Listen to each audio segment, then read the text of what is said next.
All right, everyone. So Gunther has completely lost his mind. If you watched Raw tonight, I mean, it was just insane. It was absolutely insane. He goes after Jimmy Uso, beats him up.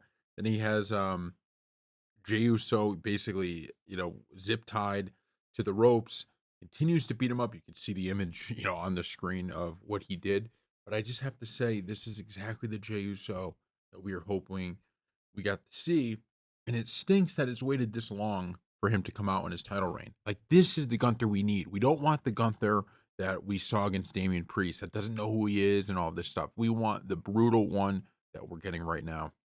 I think it's so important to continue for WWE to continue to push this version of him because it's really building a great storyline here. This is a really, really good match going into WrestleMania now. This feud between Gunther and Jey Uso. You not only do you have the thing of like, oh, can Jey Uso actually get over the hump? Can he actually beat Gunther finally? You have that, but then you also got to add on to that um, now the kind of hatred that Jey Uso actually has for Gunther over what he's done to his brother. So there's just so many things going in so many different directions. I cannot wait to see how this plays out. But this is the one we wanted. This is the Gunther that we want. This is the character that should have been champion the whole time. This is that Gunther. So thank you all for watching, and we'll see you next time. All right, everyone, we're reading here from Ringside News. Ilya Dragunov sustained an ACL injury during his match against Gunther in September 2024 and was expected to be out for a long time. While he is still missing from WWE television, his expected return timeline has been revealed. According to a report by PWN, it was noted that Ilya Dragunov is targeting a return to the Monday Night Raw roster in September. Therefore, fans will still have to wait at least 5 more months until they get to see the Mad Dragon return. It was reported earlier that Dragunov has been training at the WWE Performance Center for his in-ring return. He was also seen without any support gear for his injury, which is definitely a positive sign for his recovery. Dragunov's injury came at an unfortunate time, just as he was gaining momentum on the main roster. In the beginning, doctors estimated a recovery time of 6 to 9 months. However, based on the latest update, it seems the injury may have been more severe than first expected, since it will take him longer to come back.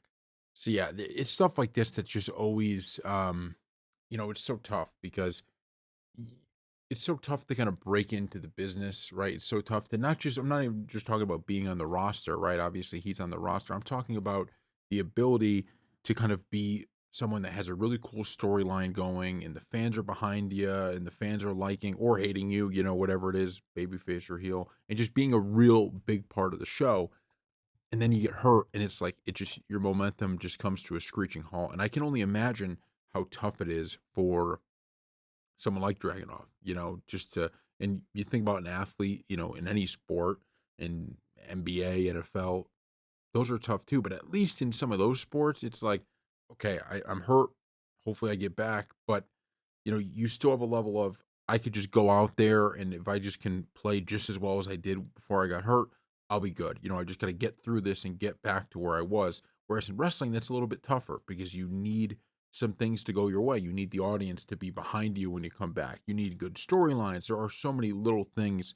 It makes it probably even more nerve wracking. He's sitting there training, but it's like, man, I'm training and what is it going to be like when I get back? He has to wait seemingly over going to be over a year almost, for that to happen. So I feel for him and hopefully WWE is already, planning these things out and they can have a good feud.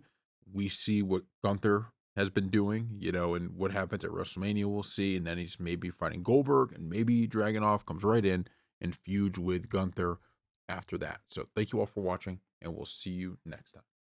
So it turns out that Goldberg is starting his retirement match training. So he posted the image you're seeing above with the caption, "In the grind begins, assembling my in ring crew." So Goldberg is getting set. Now, one thing I want to say is that it looks like it's going to be Goldberg versus Gunther, right? That's kind of what WWE has been building. Now, we don't know how far that is or when that's going to happen or if they're going to stick to that plan, but that's what we've seen. Now, pair that with the Gunther we've seen in the ring as of late, where he's brutal, he's vicious. This is the version of Gunther we love.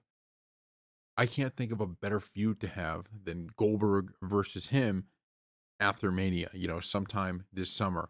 Because in Goldberg's last match, you want to build a young star. You want to give them kind of that match.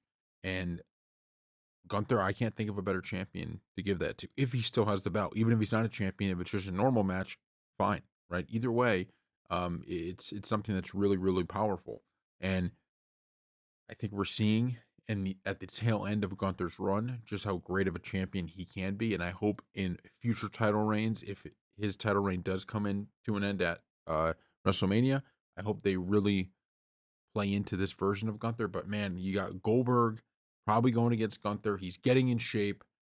I cannot wait to see these promos. I cannot wait to see the reaction from the WWE universe when Goldberg first comes out. I know for me it's going to be a blast from the past seeing it. So I cannot wait. So thank you all for watching and put in the comment section below what you think. Who should Goldberg face? Should it be Gunther? Should it be someone else?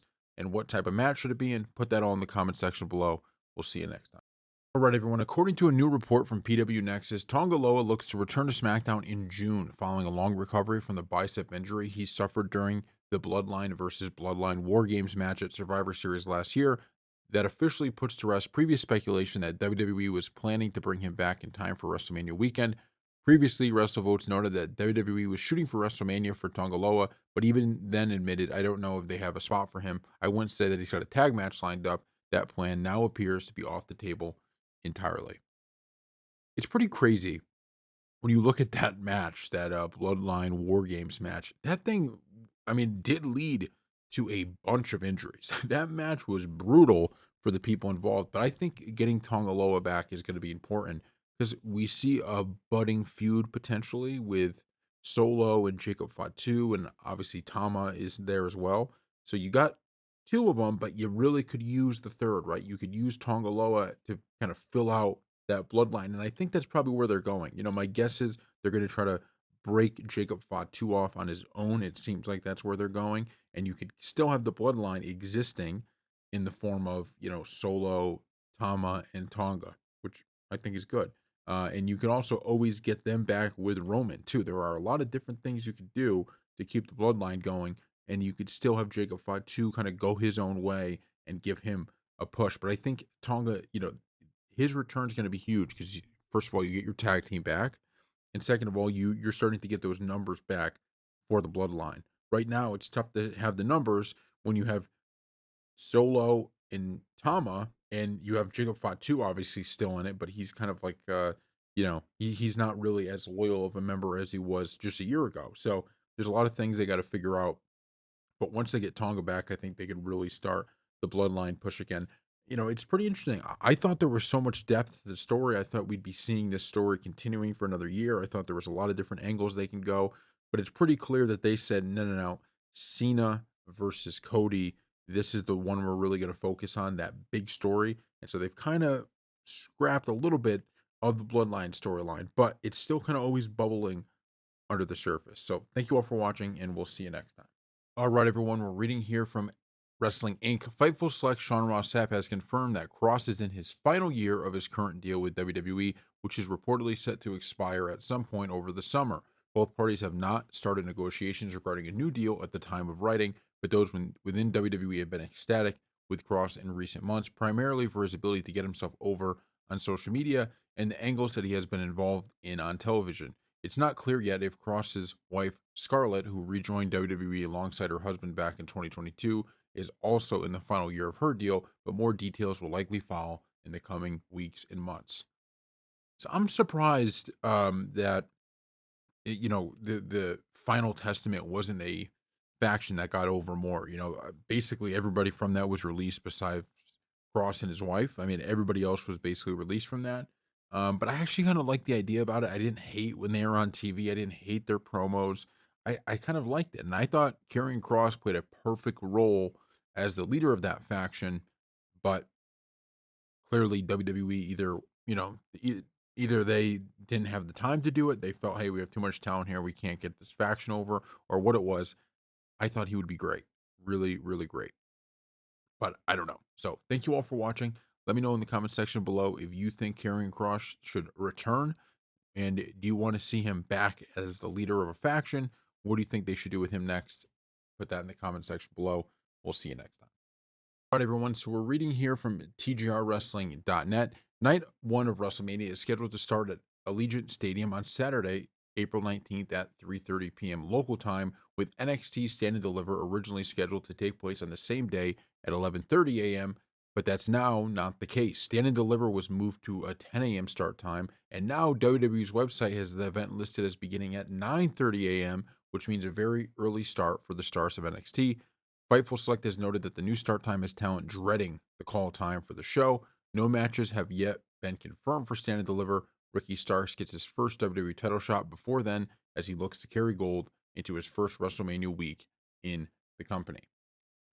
I mean, look, you can't blame them. Obviously, some people be like, okay, fine, it's 9:30, but my guess is they have to get there way before the show. And if it kind of screws with your schedule, I could see why people would be dreading it, especially if they're continuing to move it down, getting it moved from 11:30 to 9:30. If they need to get ready for the show and do all that stuff, a lot of these people would probably be there at 9:30. Now they're going to have to move that 2 hours back, so I could 100% see why they're upset. But I find it always interesting, the inner workings of WWE, and it's just such a complex it's just such a complex business. And I just can't believe even Triple H stepping in there as he has, being able to kind of handle all of this and just the company as a whole, dealing with stuff like this. You wouldn't even think of this as like, oh, maybe this is something that would cause an issue in the locker room, but trying to plan all of this out and dealing with the, unhappy superstars and stuff like that, it's just really is crazy. But also you could see why the superstars are like, man, this is supposed to be 11:30, moved up 2 hours. That moves my whole schedule up 2 hours, and it, takes you out of your rhythm. And my guess is wrestling probably feels like a really rhythm based business if you are, one of these athletes. And what I mean by that is you probably kind of know your schedule basically, right? Okay, we're going here, we're going here, we're going here, we're doing this, we're doing this.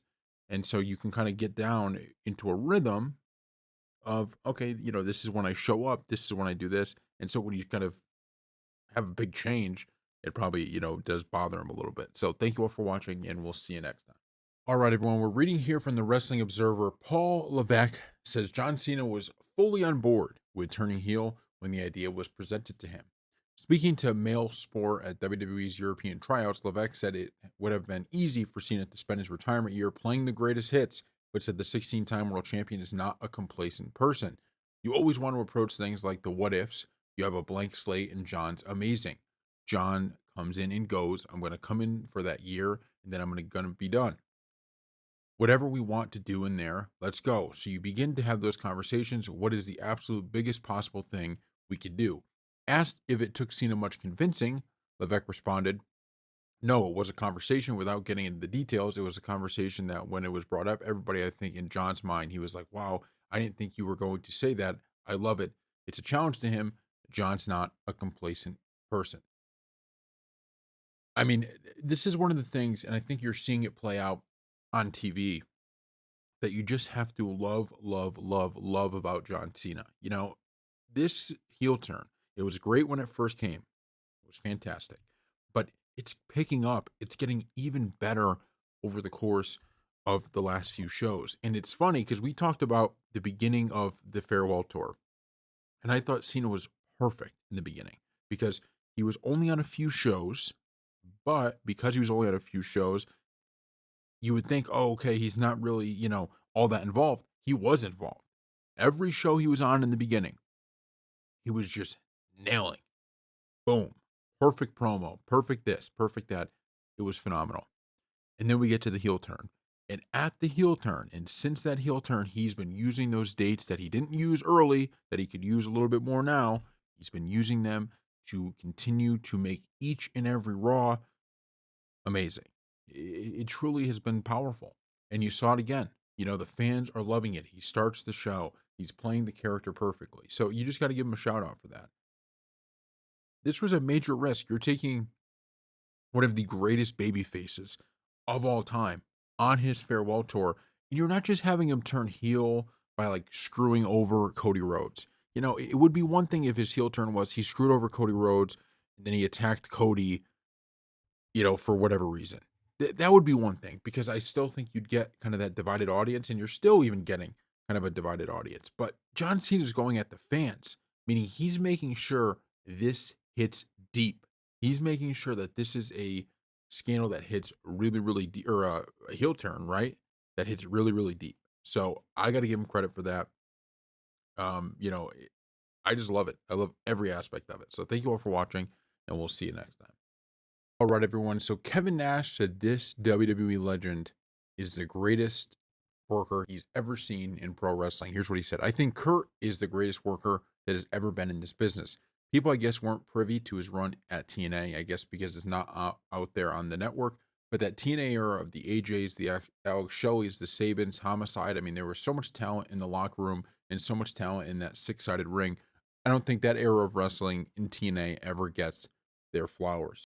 So that was from his podcast, the Kevin Nash podcast. Click this. I got to agree 110% with him about Kurt Angle. And you see it now in someone who's very similar in Chad Gable. You know, Chad Gable's one of those guys, every time he's in a match, you're like, holy crap, this guy's pretty good. This guy's pretty good. They're exciting. They're great in the mid card. And, you know, Kurt Angle did that in WWE even. Now, I didn't watch a ton of the TNA stuff, so I can't really comment on that. But TNA was, you know, I did. I watched some of the pay per views, not specifically Angle, but I remember Abyss and others like that.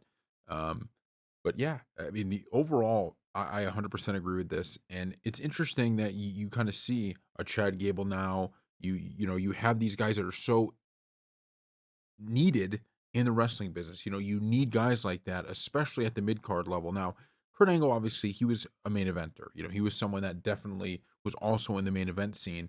But if you don't have that strong mid card of guys that can deliver match after match after match, and you just know you put them in a match, they're going to give you what you need out of it. You know, it's tough to be in a great era in wrestling when you can't do that. So I hope WWE, you know, as they're looking at what Kevin Nash is saying about Kurt Angle, I hope they think about Chad Gable and say we should give this guy a pretty big push because he's been pretty important to us so far. But put in the comment section below what you think. Do you agree with Kevin Nash or disagree?